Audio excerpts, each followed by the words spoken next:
नालासोपाऱ्यात अल्पवयीन मुलीवर सामूहिक बलात्कार, एका आरोपीला अटक. वसई मुंबईत राहणाऱ्या 16 वर्षीय अल्पवयीन मुलीवर दोघांनी सामूहिक बलात्कार केल्याची घटना घडली आहे.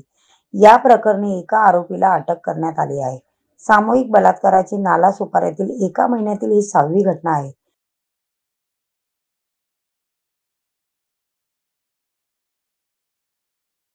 या तरुणाबरोबर ओळख झाली.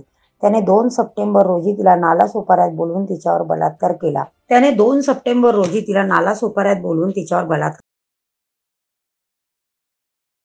बोलावले होते.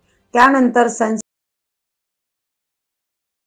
जियान या दोघांनी तिच्याशी लगट केली. त्यानंतर तिला दुचाकीवर बसून अर्नाळा येथील एका लॉजमध्ये नेले. तेथेच अनीस शेख याने पुन्हा तिच्यावर बलात्कार केला. जियान याने त्या संबंधाचे आपल्या मोबाईलमध्ये चित्रण केले आणि हा प्रकार कुणाला न सांगण्याची धमकी देत मारहाण देखील केली. या प्रकरणी पीडित मुलीने अर्नाळा सागरी पोलीस ठाण्यात तक्रार दाखल केली होती. पहिला गुन्हा आचोळे पोलीस ठाण्याच्या हद्दीत घडला असल्याने तो आचोळे पोलिसांकडे वर्ग करण्यात आला.